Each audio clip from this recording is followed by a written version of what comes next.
Tetapi ada satu hal yang perlu kita pahami, bahwa kedatangan orang-orang Arab itu ada beberapa gelombang di sini. Ya.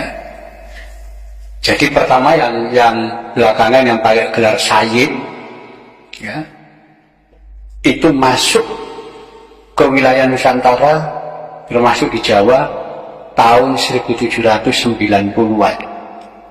Ya. Kenapa? Karena di negeri Arab sedang terjadi pergolakan kaum Wahabi. Ya. Jadi kaum Wahabi tahun 1790 itu menyerang Karbala. Ya, karena dianggap sesat orang-orang di Karbala karena apa? Mengkultuskan kuburan Imam Husain yang mati di Karbala. Di situ golongan Wahabi ini, semua orang yang ziarah ke makam sekitar itu dan penduduk yang tinggal di wilayah Karbala dikumpulkan dan disembelih. 6.000 orang mati. Setelah itu pergi, ya, ke wilayah Hijaz, ya, itu masuk, termasuk Mekah, itu jamaah haji juga dibantai di sana. Orang-orang yang mengaku keturunan Nabi, para sayyid, para syarif, diburu-buru untuk dibunuh. Disitulah mereka melarikan diri. Sebagian lari ke Jawa, ya, dengan naik kapalnya Belanda. Dia lari. Nah, sebagian di antara para sayyid dari Hijaz, dari wilayah sekitar Mekah, ya, Jeddah, kemudian sampai wilayah Madinah, itu namanya wilayah Hijaz.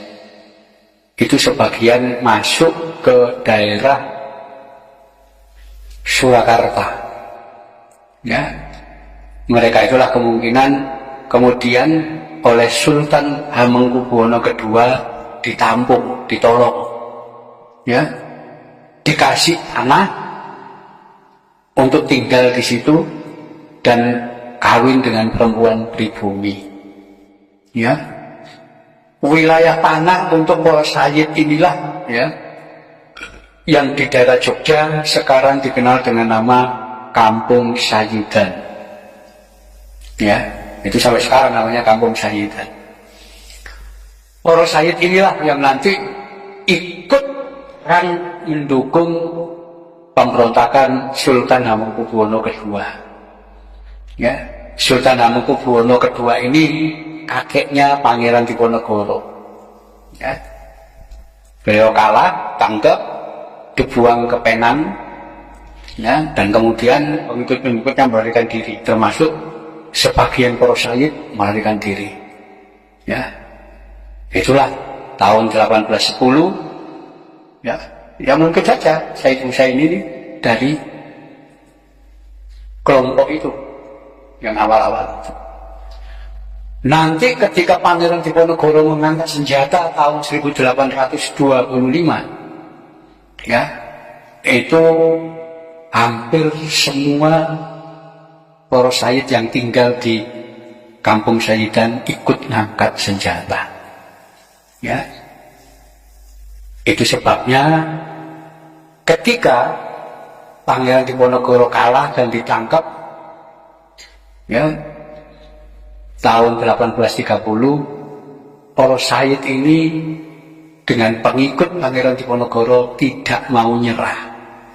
Mereka melarikan diri semua, nyebar ke berbagai tempat. Ya.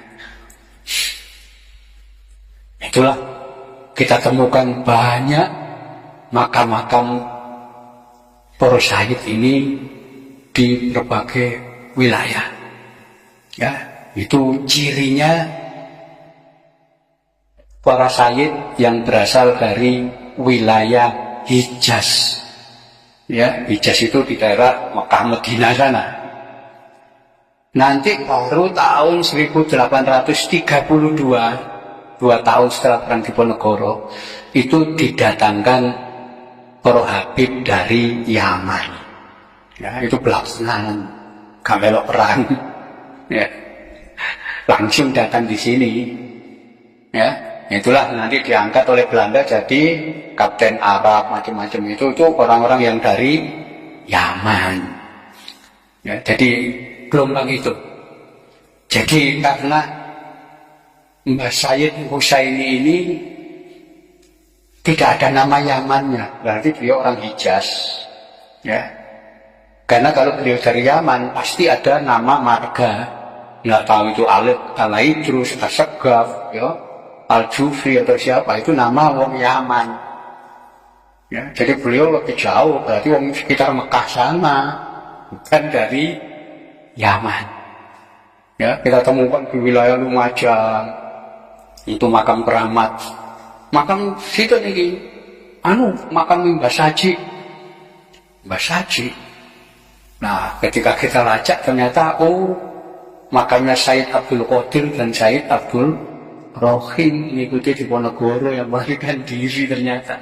Nama itu ada semua catatan itu. Jadi saya kira itu.